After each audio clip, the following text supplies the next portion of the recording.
Company અને સરકાર સામે બાયો ચડાવનાર ખેડૂતોને જનસમર્થન મળી રહ્યું છે। હળવદના દેવળિયા ગામથી ખેડૂતો જેતપરના આંદોલનને સમર્થન આપવા પદયાત્રા પર નીકળ્યા છે।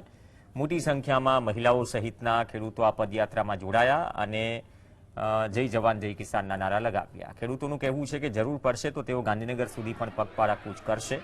ઉલ્લેખનીય છે કે જેતપર ગામમાં વીજ પોલના વળતરની માંગ સાથે ખેડૂતો છેલ્લા 9 દિવસથી અનશન પર બેઠા છે, પરંતુ હજુ સુધી કોઈ ચોક્કસ પરિણામ સામે આવ્યું નથી। હવે જો ખેડૂતનો અન્નદાતા જ જો હવે જેતપર ભૂખ્યો અને તરસો બેઠો છે, તો જો ખેડૂત વાવણી કરવાનું જો ભૂલી જશે તો આખો દેશ ભૂખે મરશે। અને જો સરકાર જીએસટી કે ટેક્સ ઉઘરાવી શકે તો ખેડૂત પોતાનો હક કેમ ન માગી શકે? સમર્થન આપવું પડે ને। અદાણી અમારી જમીનમાં થાંભલા નાખવા આવે, વગર પૂછે ખેતરમાં ઘૂસી જાય છે, તો પછી અમારે ખેડૂત સંમેલનમાં એક સાથે બધાને અવાજ ઉપાડવાનો છે, એટલે સાથે જ જવાનું છે।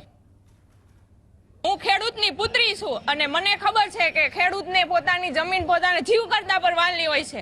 અને આજે 9 દિવસથી આ ઉપવાસ ઉપર બેઠા છે, એ કાંઈ ખાતા નથી, પીતા નથી, તો એ સરકાર કાંઈ અમારી સામું જોતી નથી। અને આ વખતે ખેડૂત સહન નહીં કરે, આ વખતે તો ન્યાય માગીને જ રહેશે। અન્ન પકવનારો માણસ જો આજ અનશન ઉપર બેઠો હોય તો એના સપોર્ટ માટે અમારે એને સપોર્ટ દેવા ગામથી હાલીને જવું અમારી ફરજ છે।